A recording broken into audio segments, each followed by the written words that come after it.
Bonjour à tous, mes chers élèves, les troncs communs BIOF, mes chers abonnés.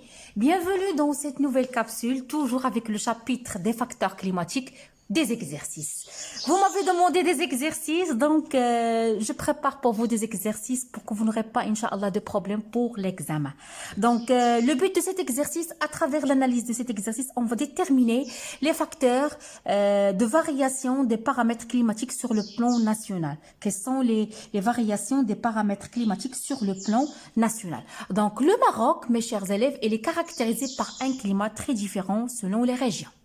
Donc, ils nous ont demandé deux figures. Ils nous ont donné deux figures. Les figures 1 et les figures 2 représentent quelques variations des paramètres climatiques sur le plan national. Puis, la figure 3, elle représente un profil, comme vous voyez, un profil pluviométrique entre Rabat et Midelt. Je vais commencer par l'analyse. Le but de cette capsule, mes chers élèves, c'est que vous n'aurez plus un problème concernant l'analyse. La figure 1, ça représente les précipitations annuelles de 4 stations situées le long de littoral atlantique.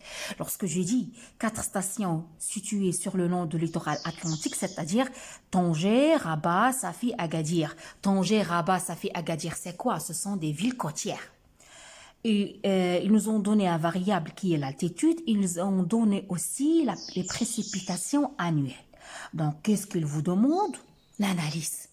Après, ils vont vous demander de donner une conclusion, de déterminer quels sont les facteurs de variation des précipitations sur le plan national.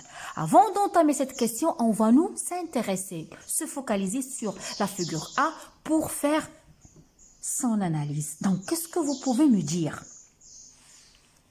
Qu'est-ce que vous pouvez me dire concernant l'analyse de la figure A? Je vous écoute.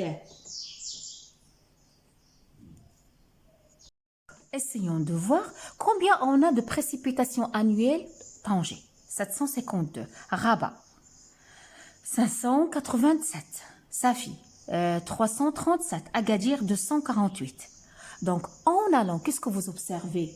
On constate qu'en allant de Tanger à Agadir, c'est-à-dire en allant du nord du pays vers, du nord du pays vers le sud, on constate une décroissance.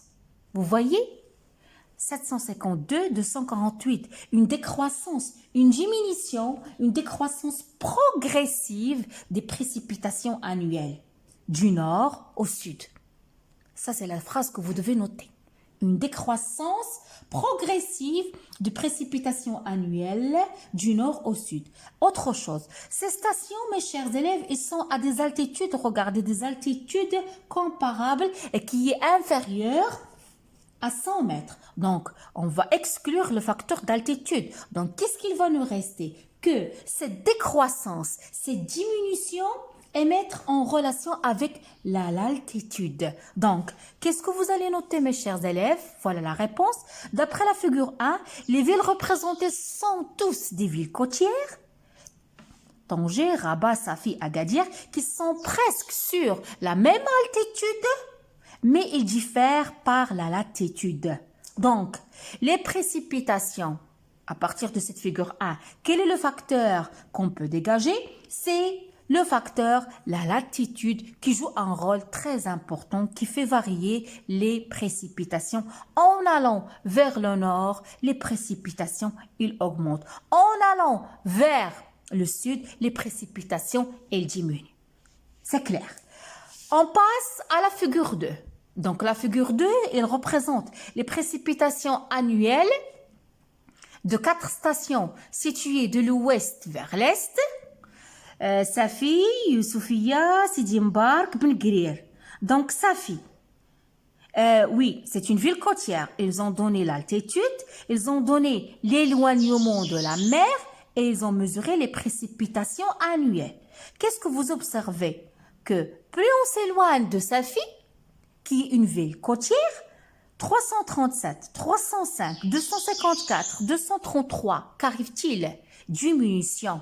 On a une diminution, on a une décroissance, هناك تناقص, هناك انخفاض للتساقطات. C'est clair? Donc, au fur et à mesure que on s'éloigne de la mer, au fur et à mesure qu'on s'éloigne de la mer, comme vous voyez, l'altitude, il augmente. 15, 170, 320, 475. Au fur et à mesure qu'on s'éloigne de la mer, l'altitude, il augmente. Mais les précipitations, si vous regardez très bien, les précipitations diminuent. Donc, quel est le facteur qui intervient ici dans la variation des précipitations? Oui, c'est le facteur éloignement de la mer, c'est-à-dire l'océanité, c'est-à-dire la continentalité des régions. Le contraire de l'océanité, le muhitiya, al-qariya, la continentalité des régions. Donc, on a ici, à partir de la figure A, on a pu déterminer que le facteur qui intervient, c'est la latitude.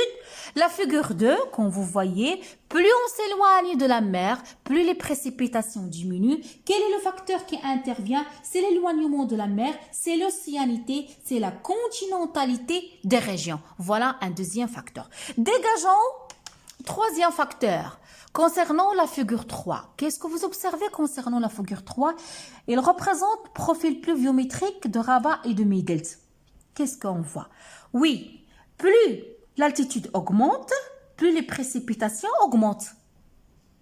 Je le dis, je le répète, plus l'altitude augmente, plus les précipitations augmentent. C'est-à-dire que, quand vous voyez ici le plateau central, le moyen Atlas, les reliefs montagneux, la topographie, les reliefs montagneux sont soulignés par une bande de plus forte pluviométrie.